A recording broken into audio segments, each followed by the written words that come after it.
മാനഹാനി. യാക്കോബിന് ലേയായിലുണ്ടായ മകൾ ദീന ആ നാട്ടിലെ സ്ത്രീകളെ സന്ദർശിക്കാൻ പോയി. അവിടുത്തെ പ്രഭുവായിരുന്ന ഹാമോർ എന്ന ഹിവ്യൻ്റെ മകൻ ഷെക്കം അവളെ കണ്ടപ്പോൾ പിടിച്ചുകൊണ്ടുപോയി ബലാത്സംഗം ചെയ്ത് അപമാനിച്ചു.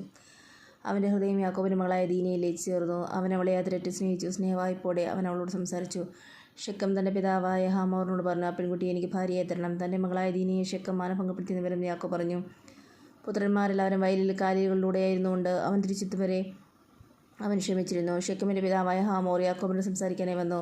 വിവരം പറഞ്ഞ് യാക്കോബിൻ്റെ പുത്രന്മാർ വയലിൽ നിന്ന് തിരിച്ചെത്തി. അവർക്ക് രോഷവും അമർഷവും ഉണ്ടായി. കാരണം യാക്കോബിൻ്റെ മകളെ ബലാത്സംഗം ചെയ്ത വഴി ഷെക്കം ഇസ്രായേലിന് നിഷിദ്ധമായ മ്ലേച്ഛതയാണ് പ്രവർത്തിച്ചത്.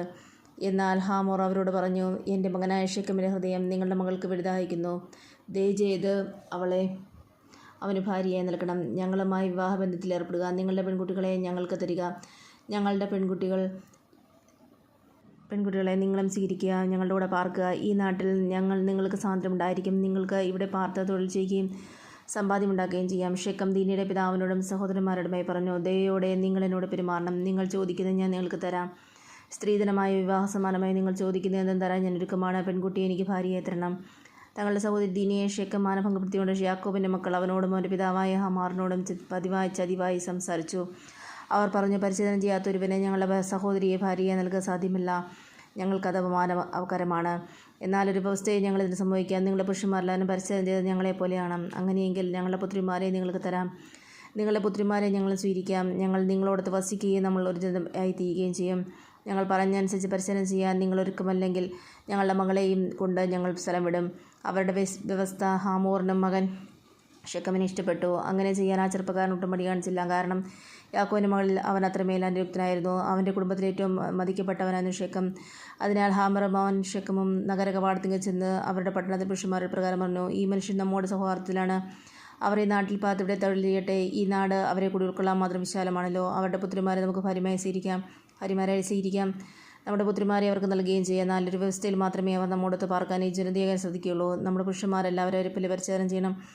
അവരുടെ സമ്പത്തും കന്നുകാലികളും മറ്റു മൃഗങ്ങളുമൊക്കെ നമ്മളോട് താവില്ലേ. നമുക്കിത് സമ്മതിക്കാം. എങ്കിൽ അവർ നമ്മളോട് താമസിക്കും. പട്ടണത്തിലെ പുരുഷന്മാരെല്ലാവരും ഹാമോറിൻ്റെയും മകൻ ഷെക്കമിൻ്റെയും വാക്കുകൾ കേട്ട് പരിച്ഛേദന ചെയ്തു. 3-ം ദിവസം അവൻ വേദനിച്ചപ്പോൾ ദീനയുടെ സഹോദരന്മാർ യാക്കോബിൻ്റെ പുത്രന്മാരും ശിമിയോനും വേലേവിയും വാളെടുത്ത് അപ്രതീക്ഷിതമായി നഗരത്തിൽ കിടന്ന പുരുഷന്മാരെല്ലാം വധിച്ചു. ഹാമോറിൻ്റെയും മകൻ ഷെക്കമിനെയും അവർ വാളിനിരയാക്കി. ഷെക്കമിനെ വീട്ടിൽ നിന്ന് ദീനയെ വീണ്ടെടുത്ത് അവർ തിരിച്ചുപോയി. തങ്ങളുടെ സഹോദരിയെ മാനഭംഗപ്പെടുത്തിയതിൻ്റെ പേരിൽ യാക്കോബിൻ്റെ മകൾ മരിച്ചുവിടുന്നതിനിടയിലൂടെ ചെന്ന് നഗരം കൊള്ളയടിച്ചു. അവരുടെ ആടുമാടുകളെയും കഴുതുകളെയും നഗരത്തിലും വയലുമുണ്ടായ സകലത്തെയും അവർ അപഹരിച്ചു.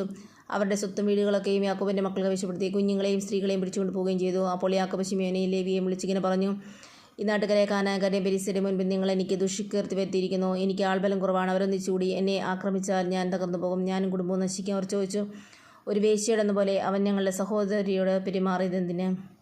വീണ്ടും ബേതേലിൽ ദൈവം യാക്കോബിനോട് ചെയ്തു, ബേതേലിലേക്ക് പോയി അവിടെ പാർക്കുക. നിന്റെ സഹോദരനായ ഏസാവിൽ നിന്ന് നീ ഓടി രക്ഷപ്പെട്ടപ്പോൾ നിനക്ക് പ്രത്യക്ഷപ്പെട്ട ദൈവത്തിന് അവിടെ ഒരു ബലിപീഠം പണിയുക. അതുകൊണ്ട് യാക്കോബ് തൻ്റെ കുടുംബാംഗങ്ങളോട് കൂടി ഉണ്ടായിരുന്ന എല്ലാവരോടും പറഞ്ഞു, നിങ്ങൾ പക്കലുള്ള അന്യദേവന്മാരെ ദൂരെ കളയുക.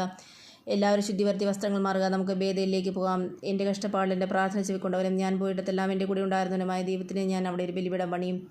തങ്ങളുടെ കൈവശമുണ്ടായിരുന്ന അന്യദേവ വിഗ്രഹങ്ങളും തങ്ങളുടെ കർണാഭരണങ്ങളും അവർ യാക്കോബിനെ ഏൽപ്പിച്ചു. അവൻ ഷെക്കമിനടുത്തുള്ള ഓക്കുമരത്തിൻ്റെ ചൂട്ടിൽ അവ കുഴിച്ചു മൂടി. അവർക്ക് ചുറ്റുമുള്ള നഗരങ്ങളിലെല്ലാം ദൈവഭീതിയുണ്ടായി. അതുകൊണ്ട് അവർ യാത്ര ചെയ്തപ്പോൾ ആരും യാക്കോബിൻ്റെ മക്കളെ പീഡിപ്പിച്ചില്ല. യാക്കോബും കൂടിയുണ്ടായിരുന്നവരും കാനാൻ ദേശത്ത് ബേതേൽ, അതായത് ലൂസ് എന്ന സ്ഥലത്ത് എത്തിച്ചേർന്നു. അവിടെ അവനൊരു ബലിപീഠം പണിയുകയും ആ സ്ഥലത്തിന് എൽ ബേതേൽ എന്ന് പേരിടുകയും ചെയ്തു. കാരണം സ്വന്തം സഹോദരൻ ഒളിച്ചോടിയപ്പോൾ അവിടെ വെച്ചാണ് ദൈവം അവന് പ്രത്യക്ഷപ്പെട്ടത്. റെബെക്കായുടെ പരിചാരികയായ ദെബോറ മരണമടഞ്ഞു. ബേതേലിൻ്റെ താഴ്വരയിൽ ഒരു ഓക്കുമരത്തിന് കീഴി അവളെ അടക്കി. അതിന് അലോൻ ബാക്കുത്ത് എന്ന് പേരുണ്ടായി. പാതാൻ ആരാം എന്ന് പോന്നപ്പോൾ ദൈവം യാക്കോബിനോട് വീണ്ടും പ്രത്യക്ഷപ്പെട്ട് അവനെ അനുഗ്രഹിച്ചു. ദൈവം അവനോട് അരുളി ചെയ്തു, യാക്കോബ് എന്നാണ് നിന്റെ പേര്. എന്നാൽ ഇനിമേൽ യാക്കോബ് എന്നല്ല, ഇസ്രായേൽ എന്നായിരിക്കും നീ വിളിക്കപ്പെടുക. അതിനാൽ അവൻ ഇസ്രായേൽ എന്ന് വിളിക്കപ്പെട്ടു. ദൈവം അവനോട് വീണ്ടും അരുളി ചെയ്തു, ഞാൻ സർവ്വശക്തനായ ദൈവമാണ്. നീ സന്താനപുഷ്ടിയായി പെരുകുക. ജനതയും ജനതയുടെ ഗുണങ്ങളും നിന്നിൽ നിന്ന് ഉത്ഭവിക്കും. രാജാക്കന്മാർ നിന്നിൽ നിന്ന് ജന്മമെടുക്കും. അബ്രഹാത്തിനും ഇസ്ഹാക്കിനും ഞാൻ നൽകിയ നാട് നിനക്ക് നിന്റെ സന്താനപരമ്പരകൾക്കും ഞാൻ നൽകും. അനന്തരം ദൈവം അവനെ വിട്ടുപോയി. അവിടെ തന്നോട് സംസാരിച്ചിടത്ത് യാക്കോബ് കല്ലുകൊണ്ടൊരു സ്തംഭമുണ്ടായി.